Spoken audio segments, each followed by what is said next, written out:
Today is Wednesday. and we are going to another trip in सेमली चंडावत। आज हम लोग सेमली चंडावत में चलेंगे, जहाँ पर वहाँ 80 साल के नाड़ी रोग विशेषज्ञ रहते हैं, तो उनको दिखाएंगे और हेल्थ से संबंधित कुछ इशू पर चर्चा करेंगे। Let's go.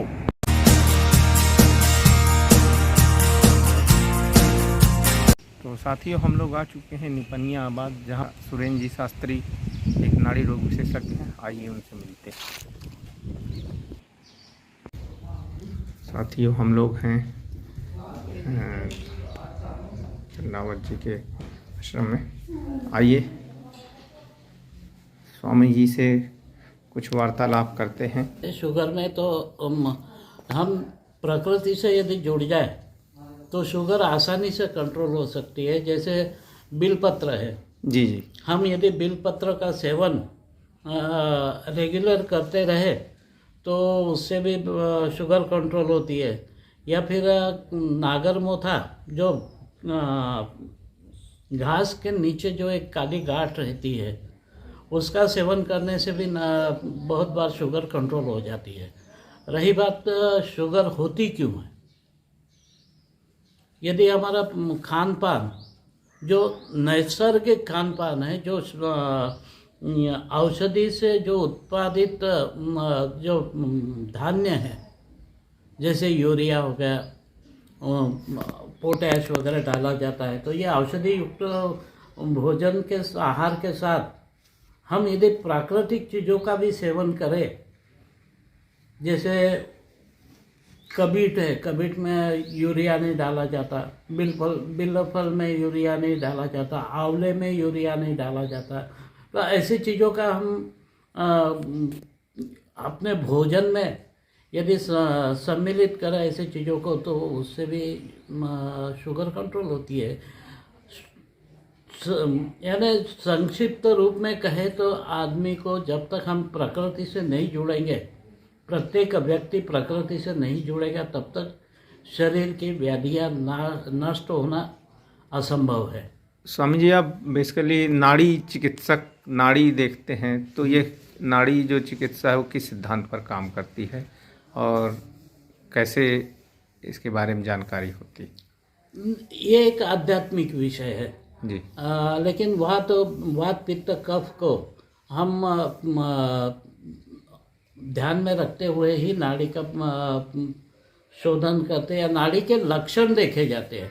नाड़ी का प्रत्येक जो स्ट्रोक रहता है, साधारण 1 से 72 तक जो स्ट्रोक रहते हैं, प्रत्येक स्ट्रोक का आकलन किया जाता है और उसके आधार पे फिर व्याधि का खोज किया जाते हैं।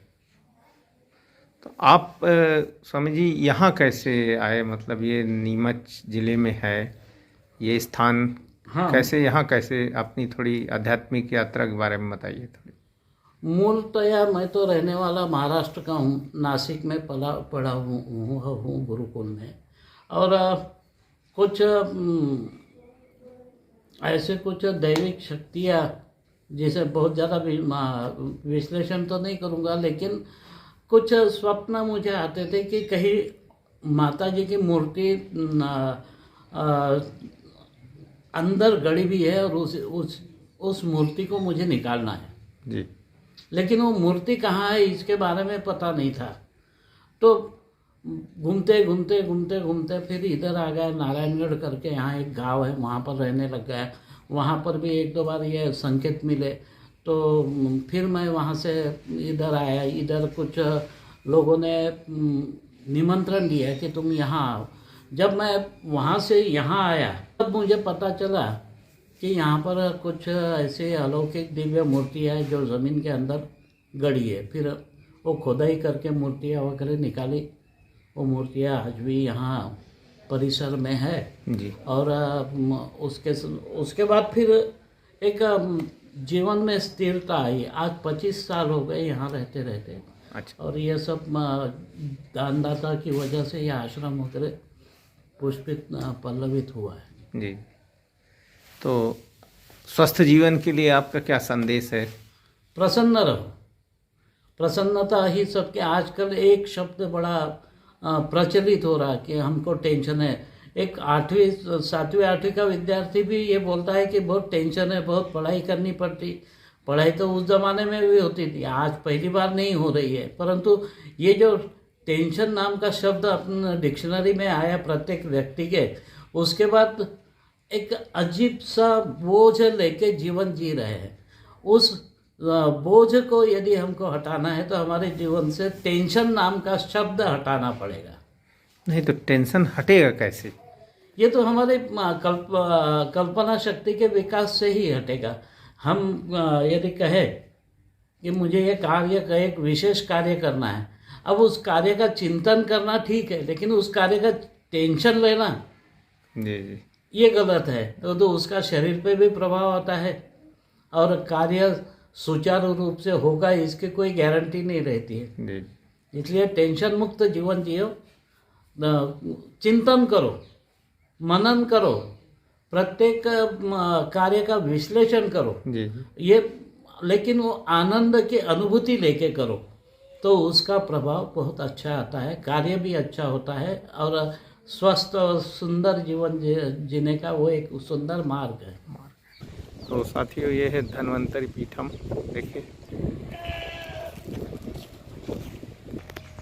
तो दोस्तों ये था स्वामी सुरेशानंद जी सरस्वती के साथ स्वास्थ्य जीवन पर चर्चा। तो अब हम लोग वापस चलते हैं। यदि आपने अभी तक मेरा चैनल सब्सक्राइब नहीं किया है तो लाइक शेयर सब्सक्राइब करते रहें, जिससे जीवन से संबंधित मूल्यों और अनेक विषयों पर हम जानकारी देते हैं। Bye bye guys.